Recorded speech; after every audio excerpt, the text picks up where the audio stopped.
Avoir des pouvoirs, c'est d'abord être considérée comme attardée, lente, pas performante, inquiétante. Pour toi, même pas pour les autres. Faut que tu comprennes que d'abord, les pouvoirs, ça n'existe pas. On est d'accord. Les pouvoirs magiques, ça n'existe pas. Bon. Et bah quand tu possèdes quelque chose qui n'existe pas, tu es forcément un peu demeuré. Et la vie n'est plus qu'une lutte contre toi-même.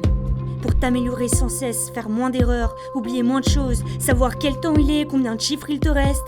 Tu rêves de trajets, de retards, de maisons, en boucle, tu comprends ? Empâté dans les futilités, complètement inhibé. Et bah Bacchus, pour pas se faire cramer, il dit que c'est un jeu. Malin le type. Il t'invite à manger, te pose des questions pendant que tu te régales. Et enfin, s'il t'a bien aimé, il te tire les cartes. Comme s'il fallait rassurer les gens. Oui, on n'y croit pas. Alors tout le monde peut y croire. Surtout en comprenant que les choses doivent s'étendre, que le lendemain doit attendre. Ne pas se laisser presser. Garder son rythme.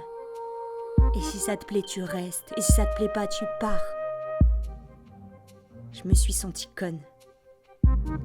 J'avais pas vraiment fait l'effort de préserver et d'entretenir mes pouvoirs à moi.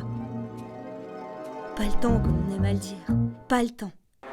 Tu imagines le temps qu'on a investi dedans. Les moyens qu'on y a mis. Si tu fais ça n'importe comment, alors c'est l'enfer. Tu subis, tu ne comprends pas ce qui se passe et c'est d'autres personnes qui décident à ta place. Bon bah voilà, à partir de là on peut arrêter. On peut arrêter de s'appeler papa, maman, fiston. On peut directement passer à mon petit produit chéri, mon numéro en sucre. N'oublie pas le confinement, ma pissotière ambulante.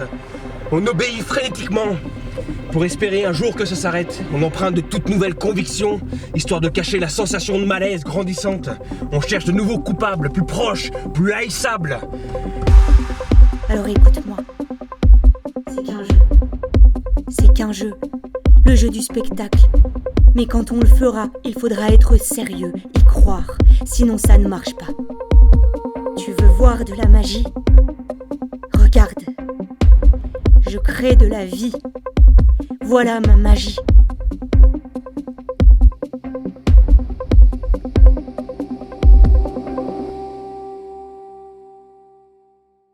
Là, t'as une nana super bien foutue qui débarque. Quand je dis super bien foutue, c'est pas vulgaire, hein. Elle était marquante, quoi. Un sourire fait de lèvres pulpeuses, prête à tout accueillir. Elle a la peau douce, ça se voit. Du désir à l'état brut. Ah! Un piège à con! Ça oui! On sait plus si on a envie de lui passer la bague au doigt ou simplement la prendre gentiment et lui tirer le cheveu comme ça!